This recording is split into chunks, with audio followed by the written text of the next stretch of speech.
Hey friends, and welcome back to the Rewind podcast of Forward Church. Join us each week as we take a look back on Sunday's message and dig a little deeper into the conversations with those who are teaching across our sites at Forward. We want to invite you to be part of the conversation too. So if something we're talking about on Sunday morning sparks a question in you, head to our website, forwardchurch.ca/ask-us, and submit your questions there. And we're going to do our best to engage with those questions in this space. With that said, let's jump in and get started.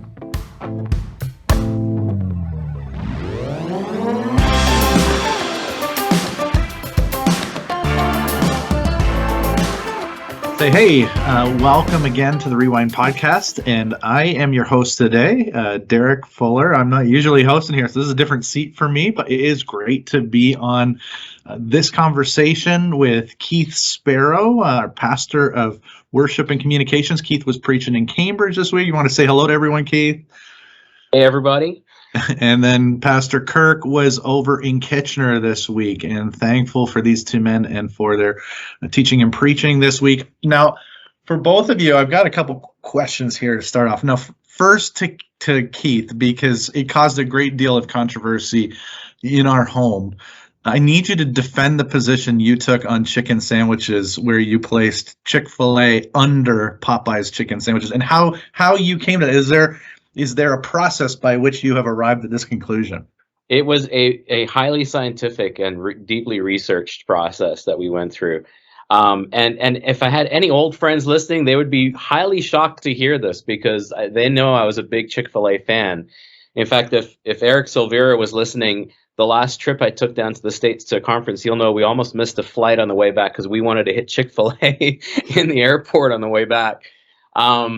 But no, our family, we did a road trip for one of our kids' birthdays not long ago, and we traveled around Waterloo region, and we bought a regular chicken sandwich and a spicy chicken sandwich at every major chicken joint, and we cut it up in the car, and everyone had a sample to eat, and then we kept a ranking as to what was the favorite, and wow. Popeyes was the favorite, and I had to agree. I think it's the combination of I love this spicy chicken, and their spicy chicken just does a little bit better. The crunchiness, the soft bun, it wasn't far off from Chick-fil-A. It was a close contest, but yeah. Yeah, I think we needed to make clear to everyone, this was not just Keith's hot take in the moment to create controversy. Like there was a process here, and There was a ranking. We talked about this. There's tiers. Chick-fil-A and Popeye were in a tier by themselves when we get to some of the other restaurants that we won't name. If Chick-fil-A or Popeye want to send us some free sandwiches for the publicity, and we'd be more than willing to take them up on that. Absolutely. Kirk, would you like to disagree? Do you agree with Keith's take on this? How are you feeling? I had my first Popeye sandwich about a week ago. And I have to say that I'd go with Keith on this one. I think Popeyes was good. I'm deeply impressed by the amount of research that you did on this, though. Like you went all in on this research, so that inspires me. I was waiting for the product placement to show up somewhere on the video Sunday morning, though. So. Again, that could happen on the podcast. Chick-fil-A corporate offices in Canada here, Popeyes. If you want to talk, we can chat about that.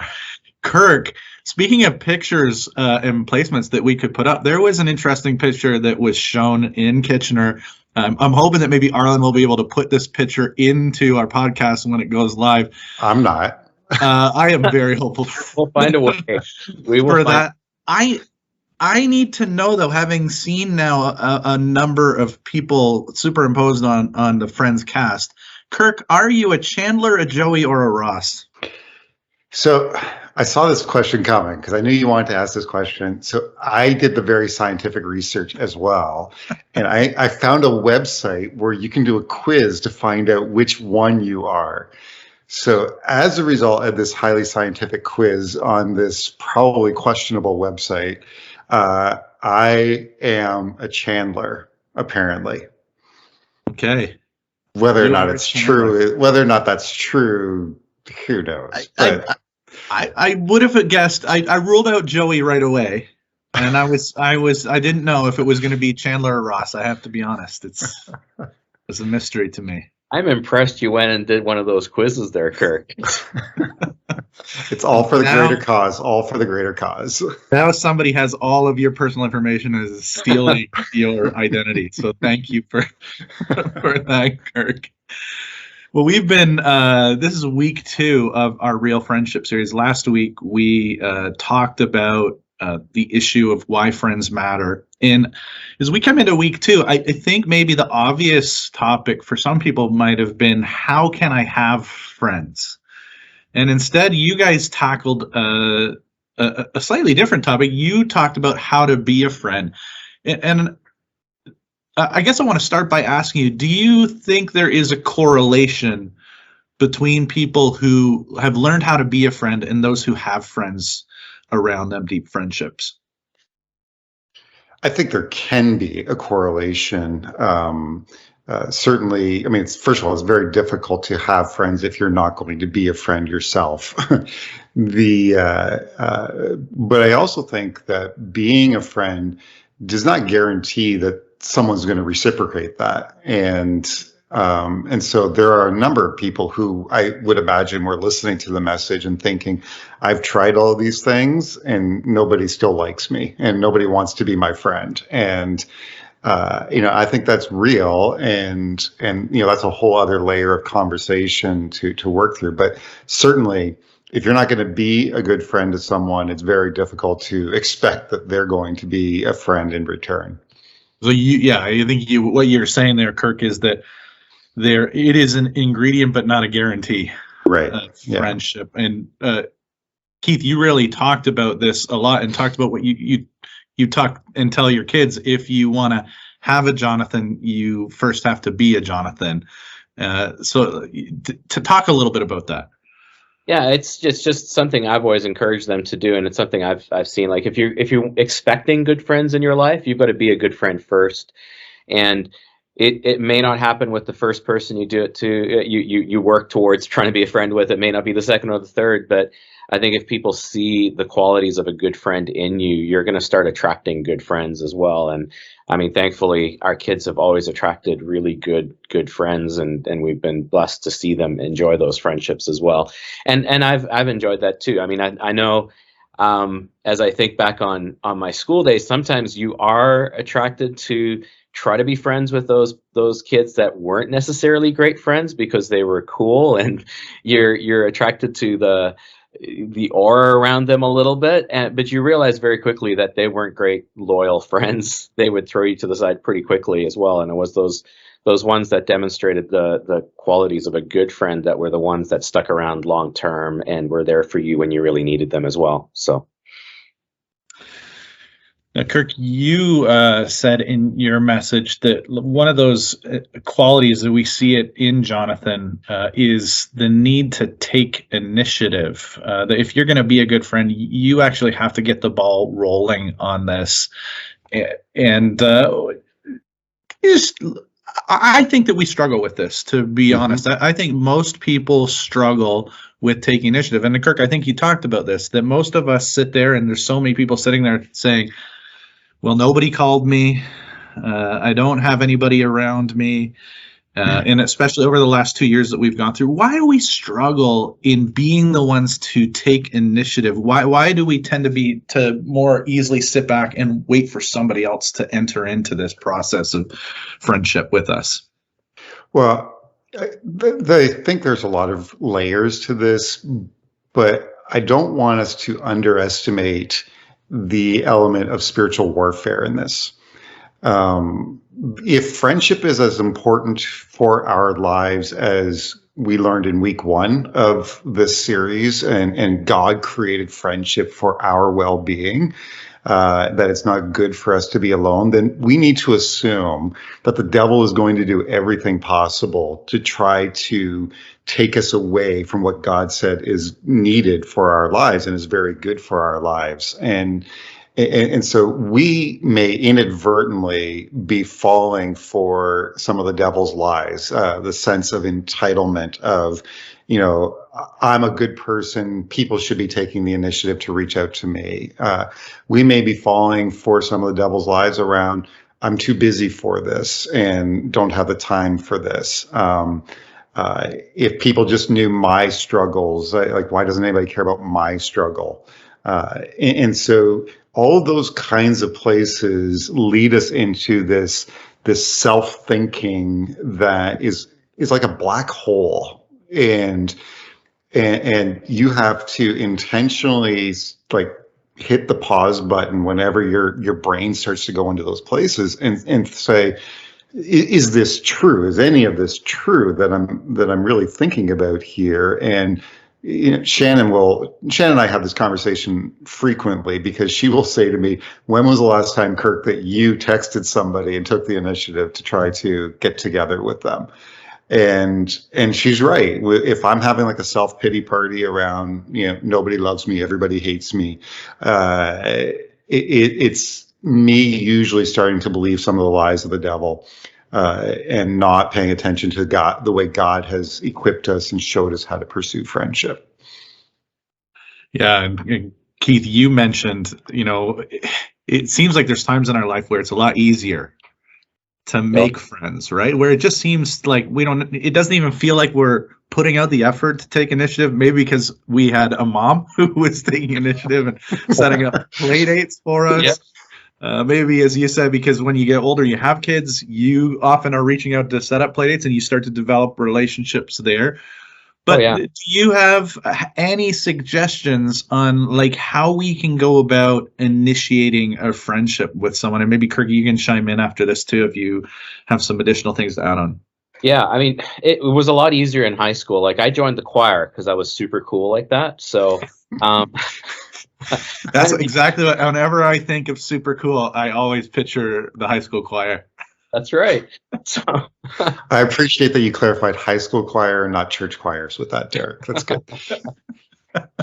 Yeah. But through school, whether it's sports teams or whether it's choirs, all of those kinds of things I was involved in, you automatically make friends in those areas and you spend a lot of time together.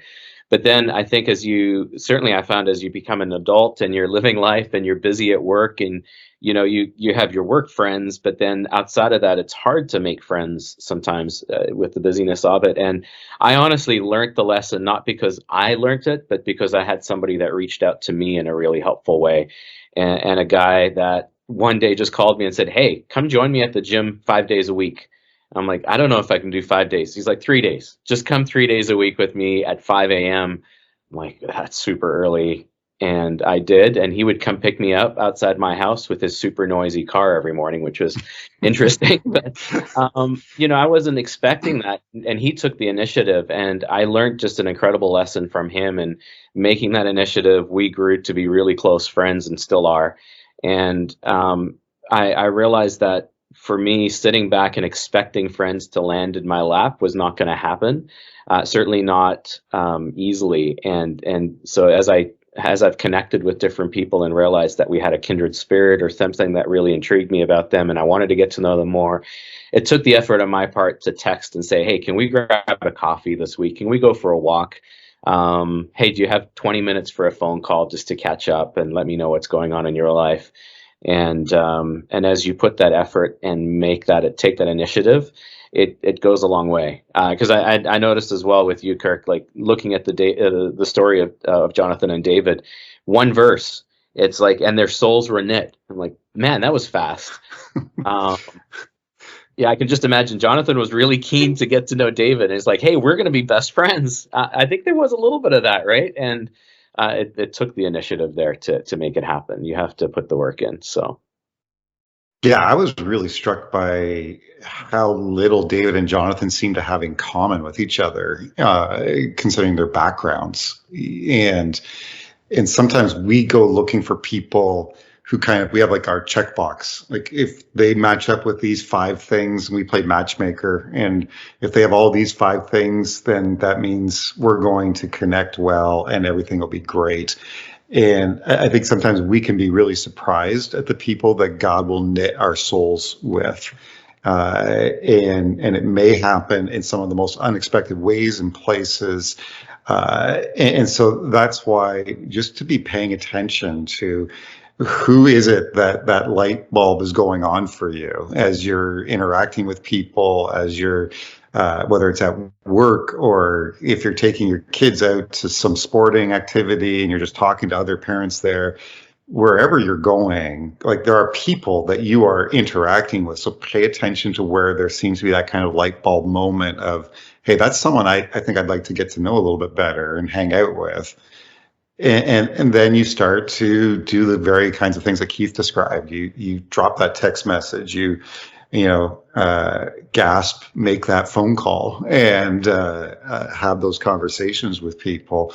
It's amazing. The people that I've had the best friendships with are the people who simply will say, let's just spend some time together, and whatever that looks like, whatever space that's in. The other place where I've seen a lot of great friendships form is when you have a shared cause. That shared cause kind of bonds you together. And I think if for some people who maybe are not wired for normal kind of intimacy, those kinds of connections, friendship connections, look for the shared cause that you might have with other people. And whether it's a sports team you're playing on together, whether it's a job, whether it's volunteering for an organization somewhere, but those shared causes can become a foundation for forging a friendship. Yeah, I've often said that my experience has been, at least in North American culture, women in general seem to have an easier time making friendships face to face. And for men, it's a lot easier oftentimes to make friendships shoulder to shoulder. Yep. To participate and to do something alongside each other. And Kirk, you talked about, I think it was in your message, talking about the 200 hours required to move to that close friendship. It's kind of like the Malcolm Gladwell's 10,000 hours to become an expert. I'm not sure that it's like a number that you tick off on your you shouldn't be timing that down and say, now we're best friends. But I think there's a lot to that, right? One of the reasons why in school friendship seems a lot easier is because we're spending all this time together with people, and we're just in close proximity. Yeah. And I just think, how important is it for us to schedule time for friendships in our calendar? Is that something that we need to kind of take as a discipline, do you think? Oh, I completely think we need to take this as a discipline and schedule time in our calendars. But here's the challenge. I think I talked a little bit on Sunday morning about trying to have too many of those friendships. And then, if you think about that 200-hour rule, if all you did was spend an hour once every couple of months with someone, how long would it take you to forge a really close friendship with someone? And so, it's important to have a good network of people that you're connected to a certain degree, but who are the people that you're really spending the most time with, and that you're really forging that friendship together. And you need to put that in your calendar and set aside that time, because everything else will creep into the calendar if you don't. Yeah, I think young adults go through this all the time, right? You're friends with a bunch of people, and then all of a sudden one person in the group drops off because they've started dating somebody. Yeah. Right. And there's this reality that if you're going to invest in this relationship over here, there's going to be less time in other spots. And if you want to get married, you probably aren't spending all the time that you were spending with your buddies at one point. And if you do, you probably won't be married for long. So yeah. Both of you talked about the idea of loyalty, and we see this loyalty between David and Jonathan. And I was wondering, as I was listening to both of you talk about this, do you think that we can misunderstand or kind of twist around the word loyalty a little bit? And here's what I'm thinking. I have seen at times loyalty misunderstood in terms of, I I can't do anything or say anything that would hurt this person. And it actually becomes a relationship where one person's kind of controlling the other person emotionally or otherwise. Do you think there's limits to loyalty and friendship, or how do you process through what it means to be loyal to a friend? Yeah, loyalty, it's an interesting one with Jonathan and David because Jonathan shows tremendous loyalty to David. And this is one where I think it's almost it's a one-way relationship there to some extent, and yet he's not showing as much loyalty to his father, who's king. He's choosing loyalty to David over that, and we had an interesting just conversation in our discipleship group last night about that and what that looks like. And I think, loyalty's it's an interesting in that particular scenario. I said on Sunday in my message, I said, this is a complicated relationship. If any of you have a relationship like Jonathan and David's, where you're the son of a king and he's actually going to be, then you can really understand their relationship. But I don't think any of us have that complexity in many of our friendships. But we ended up at Proverbs 17:17. Which says, a friend loves at all times and a brother is born in adversity. In the NLT version, I think we jumped in there. A friend is always loyal and a brother is born to help in time of need. And so I think the loyalty there piece is just being that loyal friend that'll be there no matter what the circumstance. Even if there is some adversity within your relationship where you're butting heads with each other, you're not going to run away from the relationship because you have this kind of crossroads that you're meeting at. Because so often that can be the easy response to having a disagreement, is just to walk away from the friendship, but to say, no, this friendship is important enough to me that I'm willing to work through this disagreement that we have. That's one idea of loyalty. And then just being there no matter what that person's going through as well. I think understanding that loyalty doesn't mean being disloyal to somebody else, because it's standing next to that person and working through every circumstance with that person. Yeah, I think that loyalty is just to add to what Keith is saying, loyalty does require those hard conversations. I was talking with some friends recently about a difficult subject. They wanted to have a conversation with me about just some things that they were challenged with, and they said these words. One of the reasons why we want to have this conversation is because we want to know if there's a log in our eye that we don't see. And I really appreciate that level of humility from them, that they wanted to just live in a space of saying, look, we recognize we might have blinders on, so we're going to go to someone we trust and ask them to be really honest with us.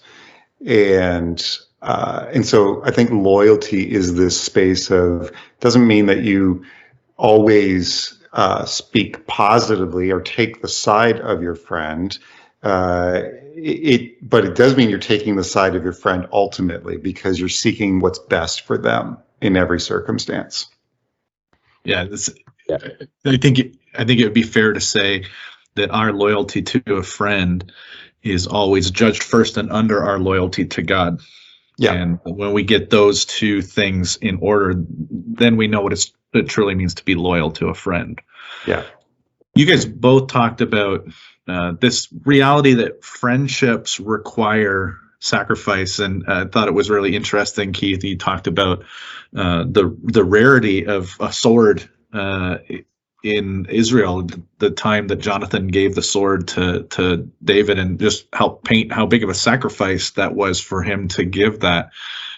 I have talked to people, and I'm sure both of you have as well, who find themselves constantly in relationships where they always feel like they are the ones who are sacrificing and yet never receiving back.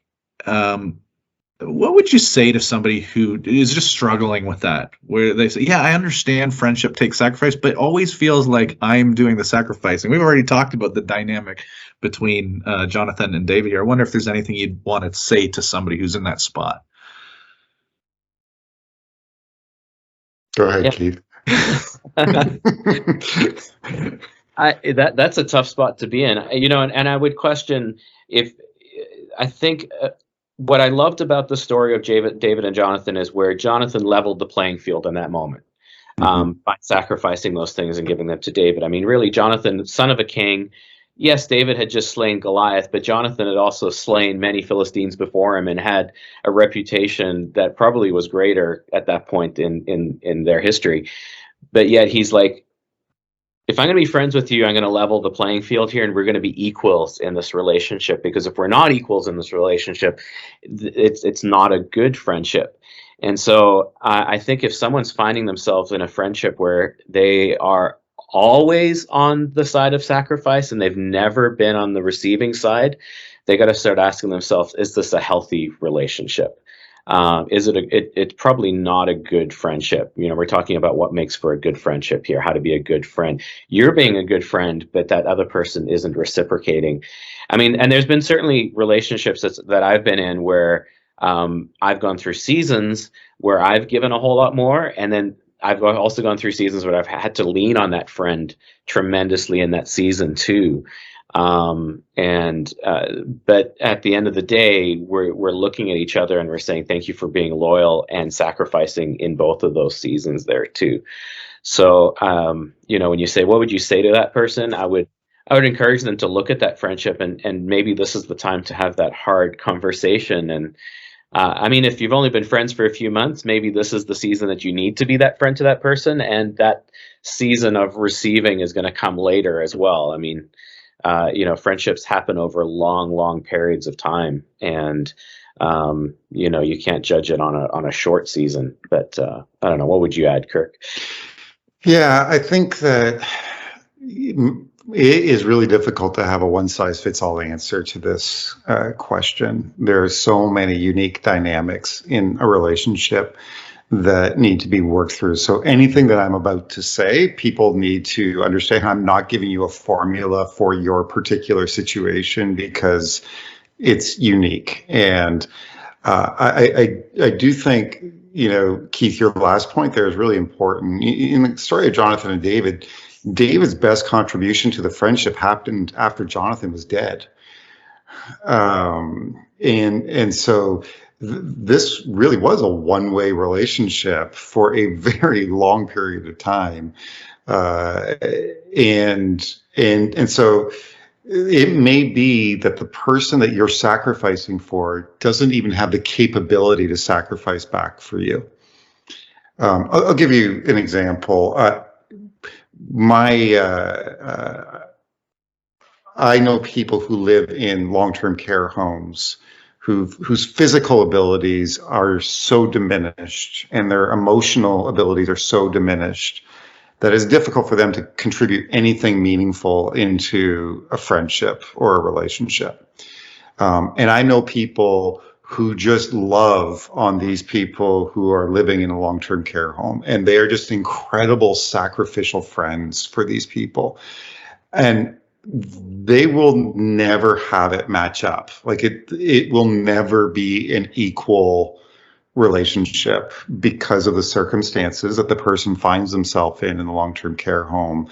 They'll never be able to give that. So then the question becomes, if the person that you are caring for and you're sacrificing for, if they're not able to sacrifice for you, the question is, who are the other people that you're bringing into your life who are feeding into you? That you don't put all your eggs in one person and expect one person to fulfill those needs in your life, but you are asking God to bring other people into your world who can be part of building you up and encouraging you and having your back where other friends maybe just can't in this particular moment. Yeah. I love how you said that, Kirk, and I think that's so important. We assume that what we were teaching on Sunday was how to be a good friend. It wasn't how to have a good friend. Right. That sometimes comes out of being a good friend, but not always. And in our discipleship group last night, as we were having a discussion, one of the most fascinating discussions we had was just, why do we not seem to have friendships today that maybe people in generations past had? And one of the things that we took away from that is we're becoming all too self-sufficient in many ways in our society today. So, the family gets sick, and rather than having 5 friends come around you and make dinners and bring everything over, you order an Uber Eats and you use a different service to go and shop for you at Costco and bring everything over to your house. But there's something lost within the friendship when you're not able to be that friend that can cook up a meal and bring it over and go and do their shopping and help them out. I think there's a lot, we like to assume that if we're always sacrificing, we're not getting anything out of it. Well, I think some of the most you get out of a friendship is being able to help somebody and be there for them when they need you the most. And that can be some of the most rewarding parts of a friendship. Not what you get from them, but what they allow you to do for them as well. Very true. And coming back to the long-term care example, the people I've spoken with who are great friends to residents in long-term care homes, well, I will say, you sacrifice so much and you give so much. And they always say to me, you have no idea how much I get out of just being able to be with this person. And so this isn't a sacrifice for me. Yeah. When we think about sacrificing, I think about some of the tough parts of friendship. I think one of the toughest parts can be having the hard conversations as friends, right? Can be being vulnerable and both delivering the truth and receiving the truth as a friend. And so my question to you guys is, we know that telling the truth is vital to have a real friendship. Do you have any advice on how to go about this truth telling well? Because we all know, we all know how difficult it is to be on the receiving end of hearing a truth that we're not prepped and ready or don't really want to hear. And we also know it's really difficult to get up the courage to have that difficult conversation. Some of us, I would say, probably struggle more with the receiving, and some of us struggle more with the giving and having the conversation. You have some advice for people on how to navigate that part of being a good friend well? Yeah, I think there's a couple different types of difficult conversations, right? There's the corrective difficult conversations, and then there's the difficult conversations because you're struggling with something private in your life. And those may not necessarily be the same kind of conversation. I think that if it's a corrective conversation, a couple of things. I've always taken the approach of I'm going to do this in private. I'm not going to center anybody out in front of other people. I respect my friends too much to do that. This will always be a private conversation. And second, I'll enter into it admitting to myself that I may not understand everything that's going on. So I'll enter into the conversation looking to pursue understanding first. So asking good questions, hey, I wanted to talk to you about this particular issue, and these are a couple of things I've observed, but I'm curious if there's a reason why these things are happening.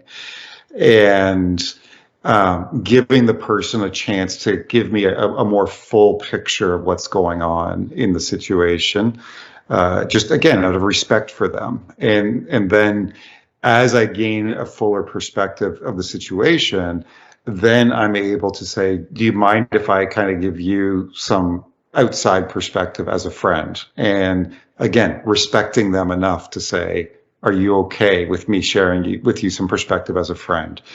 And then speaking into the situation.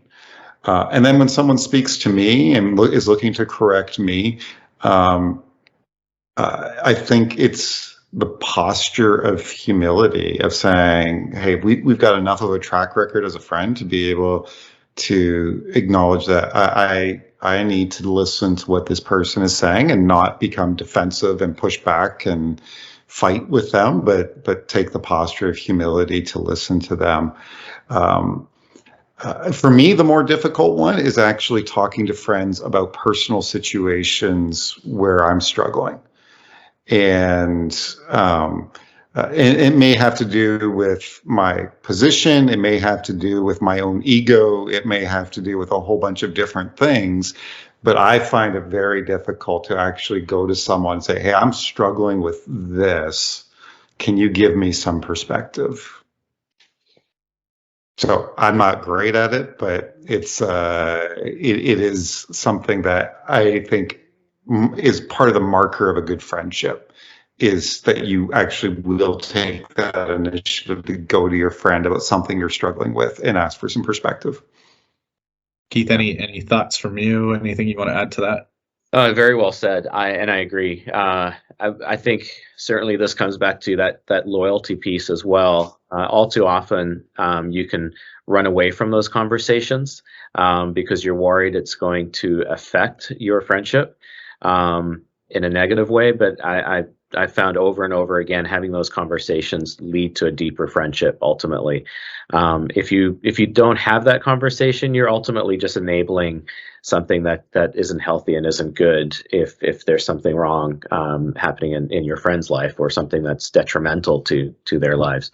And so you don't want to enable that kind of stuff. If you really love them, you want to enter into that conversation and have it. Again, I had a great friend that was willing to do that on numerous occasions with me, and gently entered into the conversation. But I had to, and since then I've invited that conversation from friends. I think that's the other side of it as well, is make sure that you invite that kind of conversation. I know, we're talking about friendship here, and I did say the deepest friendship I have is my friendship with Beth. But I think that relationship there, we intentionally a couple times every year look at each other in the eyes and say, is there something I need to know? Is something that we need to talk about? We try to get away for a couple days where we're uninterrupted and we're not worried about kids listening or anything like that, and invite the hard conversations as well. And that's the opposite side that I think can be very, very helpful. So yeah, I think that's such a good word, Keith, that giving permission to people to speak into your life, I think, is a really helpful thing to the person on the other side who really does care about you and love you, to allow them to have the boldness to speak, right? And then when you do that, you really do have to let them speak. You can't just get defensive and shut down or start deflecting. You have to receive what's being said. So it can't just be words saying, hey, I give you permission, and then as soon as it starts to happen, you shut down. And I find those conversations, they're more difficult to start. Yeah. Right. But once you build the habit of it and the rhythm of it, and it's just part of your relationship, it becomes so natural, and even the things that people want to talk about or point out becomes less, because sometimes we've piled up a whole list of things that we want to talk about with someone, and we're waiting for the opportunity to have the conversation. And so when they ask, then we just spew everything out, and so then Keith thinks, oh man, I'm the worst husband in the world. She just spent 3 hours dumping everything that I do wrong. And, but then a few months later when Keith asks again and she goes, no, I don't really got anything. Well, it's because she already dumped everything 6 months earlier. And that's good. Like you got things on the table, you start to work on stuff, and it becomes less and less over time. And that's just building a positive relationship with each other. Yeah. Yeah.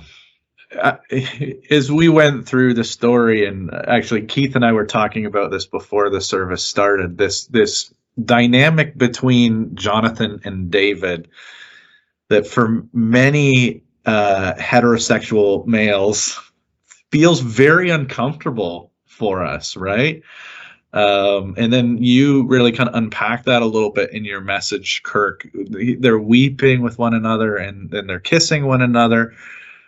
And I just thought, like, why is this so weird for us as guys here in North America? Like, why do we immediately, it's, as Keith was saying, like, there's commentators who want to turn this into a homosexual relationship.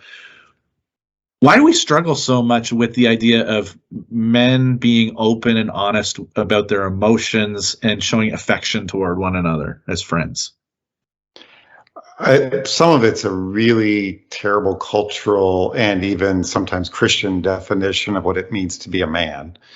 And so we've been surrounded by and taught that there's a certain set of behaviors that men are supposed to exhibit. And this is not on the list. Although it's interesting because all you have to do is watch a football game this weekend and you'll see guys giving each other hugs and all those kinds of things. So in the right environments, we've created a culture that encourages and allows for this kind of expression between men.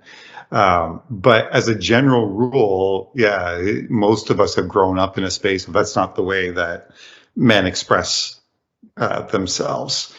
And I think that we are missing out on so much when we do that. I talked on Sunday about the first time a guy came and gave me a hug and said, "I love you." And I thought, whoa, what's going on here? What are we doing? And then I paused and reflected and I thought, what an incredible moment. That in a non-sexual way, in a just true caring for someone as a brother way, this person came and gave me a hug and said, "I love you." I had a time where I was really burnt out, and there was actually a guy who didn't know I was burnt out, who came up to me at church one Sunday morning. This is when I first started attending Forward. Came up to me at church one Sunday morning. He gave me a hug and just said to me, "I love you." And I was blown away. He had no idea just how that simple act of showing a brotherly affection towards me took me out of a really deep, dark space that I was in that moment. And I would just say to guys, like, you just don't know what you are going to do to somebody else if you simply express your appreciation and your respect and your admiration and you speak positively about that man. You have no idea what you're doing to his spirit if you were to take those steps. So it's uncomfortable. Most of us probably have never done it. But it is one of the best gifts that you can give to fellow brothers in Christ is to do those kinds of things. Keith, anything you want to add in there? I spoke on Sunday about the first time I got a text from a friend of mine, and he just said, "Love you, man." And I was stunned for about 30 seconds just looking at it, but it was every word I needed to hear in that moment. And I stopped. I'm like, why is this weird? Why should this be awkward? And I know as I've led missions trips over to Africa, it's a cultural thing too as well, right? In the African culture, there's definitely a much more comfortable, I've encouraged guys, just be ready. You might be sitting down with some guys and they're going to hold your hand, because that's what they do in the culture with their friends. They show affection that way. And, but in North America, it's just looked at so differently. And so don't be afraid to, I think loyalty, appreciation, love, I spoke on Sunday about emotional, transparency. Just being open and stating these things is important. You feel these things towards people, how you feel, but if you don't state it clearly to them, they're not going to necessarily know it. That it can go so far. in encouraging them. As you mentioned in your moment there, Kirk, I had that moment as well where I just needed to hear those words, and they carried me. They still carry me. Yep. This guy doesn't text me every week saying, "Love you, man." It's happened a few times, but I will never, ever question where I stand with him. Yep. I feel very confident in our friendship and our relationship there, it goes a long way. So. Both of you also talked about this idea of friends who strengthen us in our faith. And Keith, you shared the story of a friend who, in a very positive way, kind of shaped you as a young man and around your speech. And I've heard you tell that story before. How important has that type of friendship been in your life in building you up in your faith? Oh, over and over again, I've needed that kind of a friend in my life. The first time, I'm not sure if I mentioned it on Sunday. I know I've mentioned it a few times, but yeah, that friend, I was young, incredibly sarcastic, and just speaking, what I thought was fun words. And he turned to me one day and said, "Keith, Ephesians 4:29, go read it." And, Ephesians 4 verse 29, for those who don't know, is, don't let any unwholesome words come out of your mouths, but only those that are encouraging and uplifting for those around you. That's the Keith version. I've read it in so many different versions, I can't remember word for word. But I needed that. I needed that rebuke in the moment, but it was more than a rebuke. It was, you're not behaving in a way that's good, but here's something that I'm going to put in your life that's going to grow you and shape you and mold you into a better person as well. And, I think having friends in your life that are certainly a couple steps ahead of you spiritually is incredibly helpful. We all need our rabbis that we sit underneath and we grow with. And I've always loved that picture of being covered in the dust of your rabbi. We talk about how Jesus walked with his disciples, and many of them would have considered Jesus a close friend. John certainly did, and because he was the one that was loved. And that's the time, it's the experience that they spent with him. They got covered in his dust, walking behind him and hearing his words. And so we need to have those people in our lives that are willing to speak truth into our lives and correct us, but not just point out the negative things in our lives, but point us towards the right things, I think is really important. So let me kind of jump off that and ask you this, Kirk, because you talked about this fact near the end of your message of encouraging somebody with God's word, lifting them up. And I think we would all agree that's incredibly helpful, but we've probably, all three of us, also experienced times where that wasn't done well. Like if I hear Jeremiah 29:11 or Romans 8:28 one more time when you're going through a tough time, how can we do this well? How can we build up? How can we lift up our friends and be that type of friend well, who doesn't just kind of get anxious and feel like I need to say something, so I'm really uncomfortable in this moment. They're sad and I want to make them feel better. But instead, really encourage someone. Did you have some tips that would be helpful in knowing how to encourage someone forward? I think the most important thing you can do is you need to pray and ask God for the right word to share with your friend and trust on the prompting and leading of the Holy Spirit in your life. God knows best what is needed for that person at this particular moment in time, and no amount of guesswork on your part or my part is going to be perfect. So I would just really urge someone, the verses that you might normally avoid might be the verses God wants for that person in that moment, and vice versa. The verses you want to jump right into, God might be saying, yeah, no, don't do that right now. And so learn to listen to God's voice in terms of how you're going to interact with people and what you're going to share with them. And I think the other part of it is put yourself in their shoes. If you were them and you were going through that moment, what would you want and what would you not want in terms of a Bible verse being shared with you?